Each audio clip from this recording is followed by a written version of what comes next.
Yo, what is up guys, your boy RapTRz here, bringing you a Chimera build and guide video. Hopefully this build is going to help you guys out there who have been playing and deving into the Chimera monster savagery.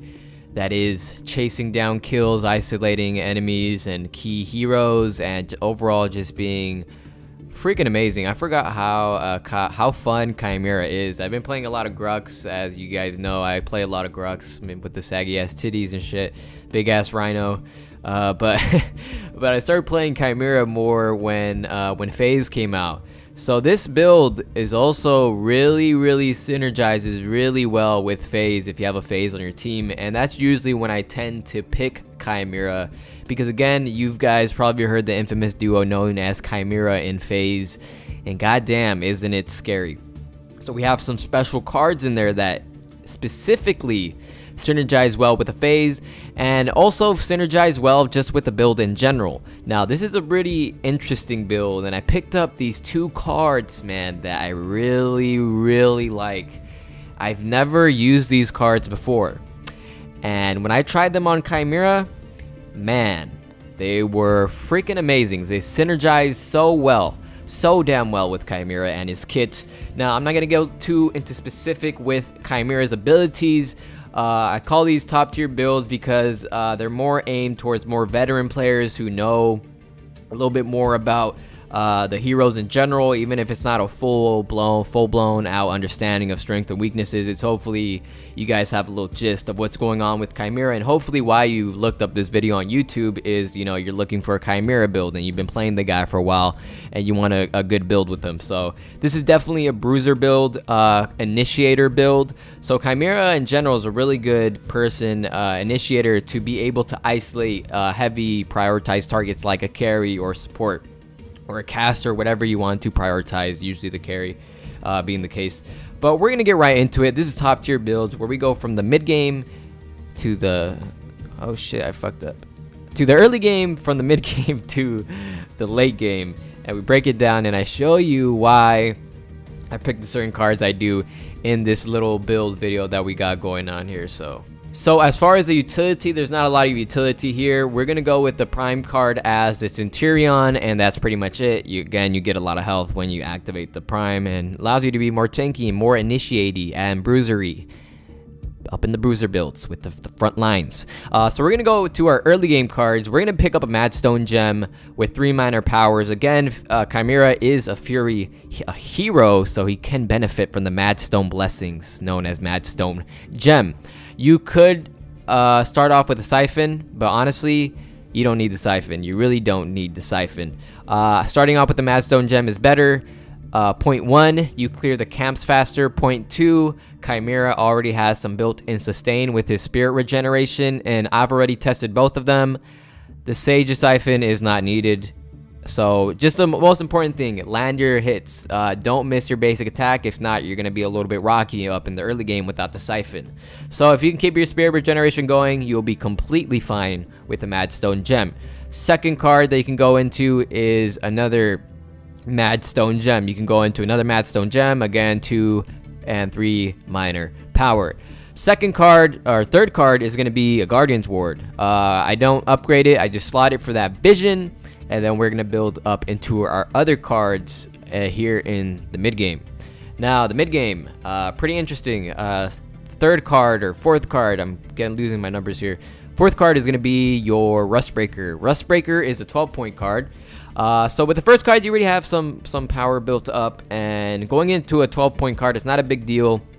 I know more in a perfect world you want a lot of early game cards, but I've been doing completely fine with 12-point Rustbreaker.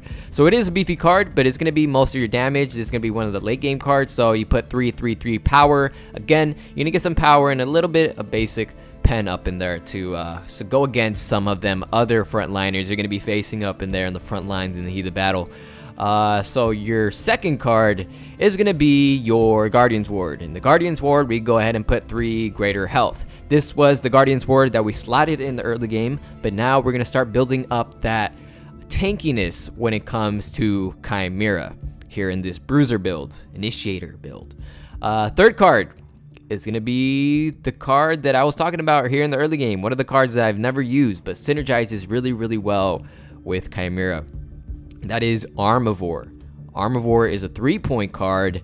I go ahead and put 3 kinetic with a 2 kinetic and a 2 kinetic, making it a 10-point card. Armivore is especially good and synergizes really, really well with his Unleash ability. With his Unleash ability, you max out your attack speed, granting you crap ton of basic hits. And Armivore, every time you land a basic attack, you will gain +6 mana. Now that's better than any kind of mana regen I know of, and this is so good. Now you're wondering, why do I use Armivore on a fighter? Why do I think having Armivore and mana regen sustain is good on Chimera? Well, first of all, it's a 3-point card. It's not that much, and it synergizes well with his Unleash.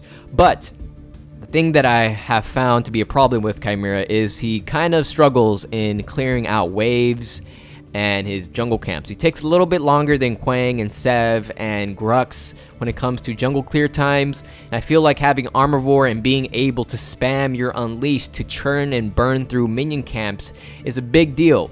What I have found is a lot of the times before I had Armivore, I was always trying to keep up to pace with my enemy jungler, trying to clear camps faster and trying to rotate to other lanes to be in lanes faster, gank, you know, get picks, and just be doing something else besides freaking farming.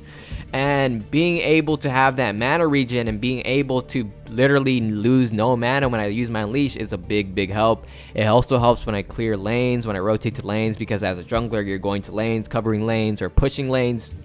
And Armivore is such a great card, and it's also gonna synergize very well with another card I'm gonna mention here in the late game. Another thing about Armivore is you're never gonna run out of mana. You're always gonna be at full mana, and you're always gonna be at full health, especially with that Spirit Regeneration. So he's literally unstoppable. One really big problem I found out with Chimera is a lot of the times I'd be fighting someone and I'm chasing them, right? Your jump is on a 3-second cooldown. Every time you use your jump, you consume mana. A lot of the time I found myself in a fight and somebody gets away because I ran out of mana and I can't use my jump anymore. After I used Armivore in the next game, that was completely not a problem. I was able to spam my jump multiple times while having full mana every single time. Amazing. Freaking amazing. With his Unleash, amazing. Moving on to the late game. In the late game, you have 2 defensive cards. You get to pick one of them and you get to keep one of them. Obviously, you can switch out one in the late game and then discard it later, whatever the case may be. But we have 2 12-point defensive cards. The first one is a Tempered Plate with a 3 guard, and a 3 greater health.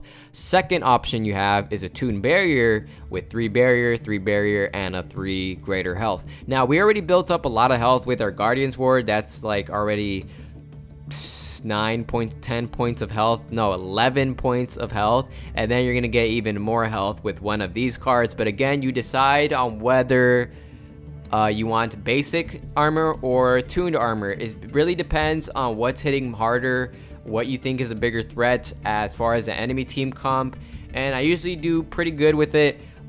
Just having one of those defensive cards is an extra bonus to the added health we already have built up, because again, this build actually dishes out pretty good amounts of damage, so it's always good to have health built on top of that. So you go ahead and you pick one of those cards.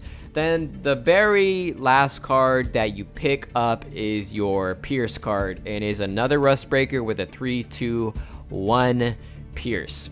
This is basically going to give us basic pen, allowing you to do true damage to other frontliners that you're most likely going to fight, and it's also going to get through all the default armor that other enemies have built up through their hero leveling. And that, ladies and gentlemen, is the final build. Now, if you've been paying attention, you know that's a complete lie. We still need our 6th card. We have 5 cards slotted right now with our Guardian's Ward, 12-point card, a lot of health. We have our Armivore, 10-point card with a lot of attack speed, also that crazy mana regen synergy we have with our Unleash ability. We have our 9-point basic pen Rust Breaker. We have our 12 power card of Rust Breaker as well. And then we also have a tempered plate or attuned barrier. We have 5 points left over. As you have seen in the title, yes, you can pick up your Blink Charm.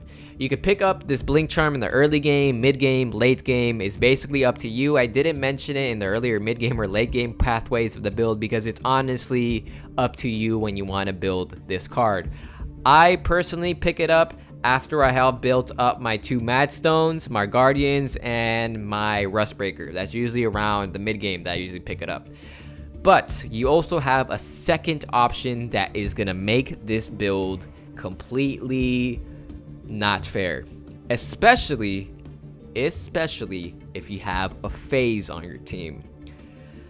That card is Incessant Onslaught. Incessant Onslaught basically shreds 2.2 seconds of CDR off your abilities, off your cooldowns. This synergizes really well with his Unleash. Every time you use an Unleash, your basic hits a proc at max attack speed. But it also synergizes really well with our Armivore card that we mentioned in the mid game. Now, I heard about this in a YouTube video where my friend told me, I don't know where I heard it, right? Somebody said, I forgot where I read it, hey, Incessant Onslaught is really good on Chimera and it helps shred off, you know, cooldown off his Unleash and his ultimate and his leap, making him stick like glue to somebody. And I was thinking about, I was like, yeah, that's actually a really good idea. So I tried Incessant Onslaught without the Armivore card, right? And I was like, yeah, this is really nice, you know, having this cooldown reduction, but what's it worth if I'm always running out of mana? So I figured that problem out with Armivore, right? I figured that out with Armivore. So these two basically feed into each other. You use your Armivore and your Unleash, you get a crap ton of mana, and you're shredding off cooldown reduction with that Unleash. You're using your abilities back to back super fast, especially that freaking leap, and your Unleash in general. Again, you can activate it after you Unleash again, making him unstoppable. Unstoppable. He is a freaking monster. Top this with a phase. I dare you to use this build with a phase while you have Incessant Onslaught and Armivore. You're gonna be a freaking monster, dude. A fucking monster, dude. You're gonna clear and rip through camps fast. You're gonna push lanes fast. You're gonna steal jungle fast. Freaking fast, man. He's like Sanic. He's freaking Sanic, man. I love this card. I love Incessant Onslaught and Armivore. That's all I want you to take from this video. If you take anything from this video, Armivore and Incessant Onslaught on Chimera is fucking boss. Anyways, before I go on a love affair with Incessant Onslaught and Armivore and I get carried away and make this a 20-minute long video admiring these two cards, we're gonna go into our temporal cards and to our filler cards as well. Now we have 2 filler cards here, basically cards that we don't keep in our full build. I basically slot these cards around the mid game or late game or wherever I feel like I need them. First card is Quenching Scales. It's a 4-point card. We throw 3 lesser health in there, making it a 7-point card. If you're looking for a little bit more tankiness, pick this card up. It's also going to provide you with extra 20 basic armor when you activate it, and then 225 instant health. A great card for your team and for yourself as well. Second card we have as our temporal filler card is a Mad Spore Sash with nothing in it, just a 6-point card. Mad Spore Sash is basically the cousin of Radiant Mantle. If you're not familiar with these cards, basically they provide you with the unique active of Radiate, basically providing you tick damage over time in an AoE around you. This is really good, again, going back to that problem Kai has with clearing jungle camps and minion waves and stuff. Again, I pick this card up 80% of the time in my games. I usually always pick this card up and then discard it later.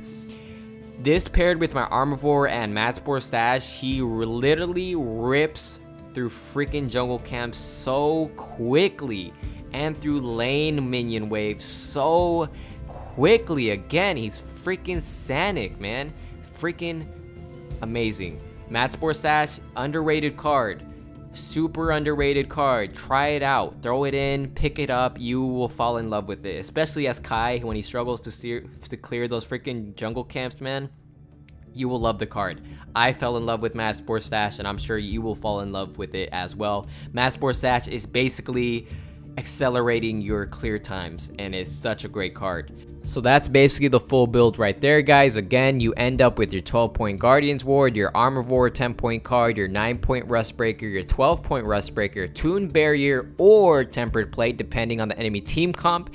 And then you also pick Incessant Onslaught or your Blink Charm. Now, some of you guys are wondering right now, where is the Thermal Bond? Where is the card that counters stuns and crowd control that can really hurt Chimera? Well, there's an easy answer to that. I have a second deck. I always have multiple decks for all my heroes. My second deck is exactly the same. Exactly the same. The only difference is in my anti-crowd control deck, I replace my 9-point Rust Breaker with the pen with a Thermal Bond and a lesser health in there, making it again a 9-point card. In the beginning of the game, if they have a lot of crowd control, I will pick up my anti-crowd control Blink Bruiser deck. That's basically the whole build and the build video. I hope you guys enjoyed the video. But anyways, it's your boy RapTRz, and I'll see you on the next one.